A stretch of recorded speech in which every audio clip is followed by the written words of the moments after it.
আসসালামু আলাইকুম। আজকে কথা বলবো যে হাইপোস্পিরিয়াস অপারেশনের পরে বা চিকিৎসার পরে কখন আমরা বলবো যে হাইপোস্পিরিয়াসের অপারেশন বা চিকিৎসাটা সফলভাবে হয়েছে, বা কী প্যারামিটারগুলো দেখলে বুঝবো যে না তার চিকিৎসা পারফেক্ট। অনেকে হাইপোস্পিরিয়াসের অপারেশন করেন, কিন্তু অনেকেই জানে না আসলে এটা কী দেখে আমরা বুঝতে পারবো যে এর অপারেশনটা বা চিকিৎসাটা পরিপূর্ণভাবে হয়েছে কিনা। সাধারণত হাইপোস্পিরিয়াস অপারেশনের পরে আমরা দেখি যে বাচ্চা বা অ্যাডাল্ট যেই করুক প্রস্রাব ঠিকমতো করতে পারতেছে, তখনই আমরা মনে করি যে না, এটা অপারেশনটা ভালো হয়েছে। কিন্তু আসলে শুধু প্রস্রাব করা না, আরও অনেক কিছু আছে, সেই জিনিসগুলো নিয়ে আলোচনা করব।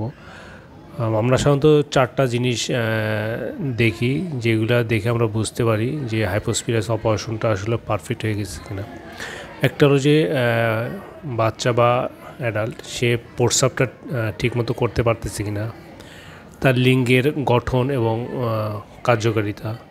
আর একটা হলো যে তার অপারেশন করার পরে কোনো ইনফেকশন বা কোনো ধরনের জটিলতা বা আবার অপারেশন লেগেছে কিনা। আর একটা হলো যে তার মানসিক এবং সামাজিক সুস্থতা। এই 4টা জিনিস আমরা দেখি।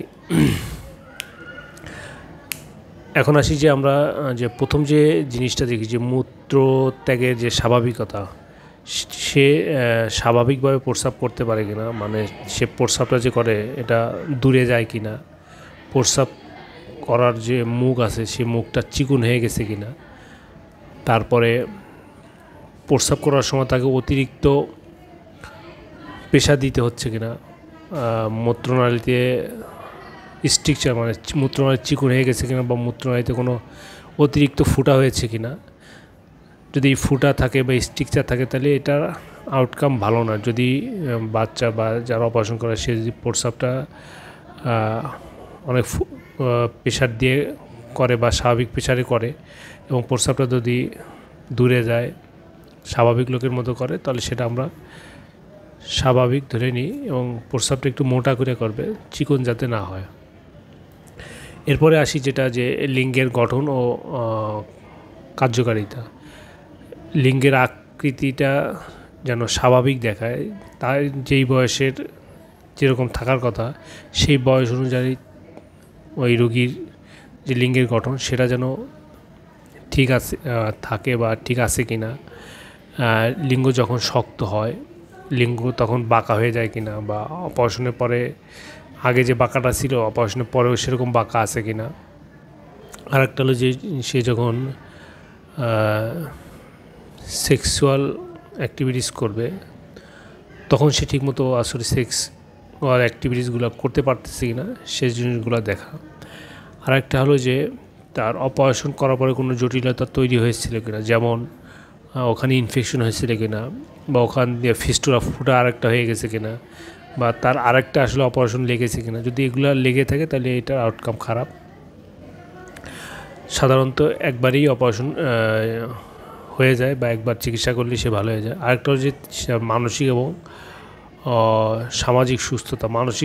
সামাজিক সুস্থতা বলতে বোঝায় যে যখন কোনো বাচ্চার হাইপোস্পিরিয়াস থাকে সে কিন্তু অন্য কোনো বাচ্চাদের সাথে সাধারণত কম মিশে, নিজেকে একটু লুকায় রাখে। এই অপারেশনের পরে সে কি ওর বা অন্য বাচ্চাদের সাথে কি আরও ভালোভাবে মিশছে কিনা, নাকি একই রকম আছে। যদি সে অন্য বাচ্চাদের সাথে আগের থেকেও ভালোভাবে মিশে, মানে সে মেন্টালি এবং সামাজিক্যালি সে অনেক সাউন্ড, মানে সে খুশি যে এটা তার অপারেশনটা সঠিকভাবে হয়েছে।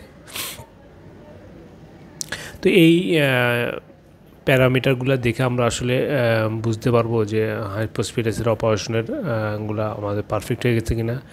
তবে হাইপোস্পিরিয়াস অপারেশন যাকে দিয়েই করান, যারা রেগুলারলি করে, নিয়মিত হাইপোস্পিরিয়াস অপারেশন করে, এই হাইপোস্পিরিয়াস অপারেশনটা খুব সেন্সিটিভ। এই জন্য যারা নিয়মিত করে তাদের কাছ থেকে হাইপোস্পিরিয়াস অপারেশনটা করালে বেটার আউটকাম পাবেন। ধন্যবাদ সাথে থাকার জন্য। হাইপোস্পিরিয়াস নিয়ে আপনাদের যদি কোনো কোশ্চেন থাকে আমাকে ইনবক্সে করতে পারেন, বা হটলাইন নাম্বার দেওয়া আছে, যে কোনো একটা কল দিলে হবে, ইনশাল্লাহ উত্তর দেবো। খোদা হাফেজ।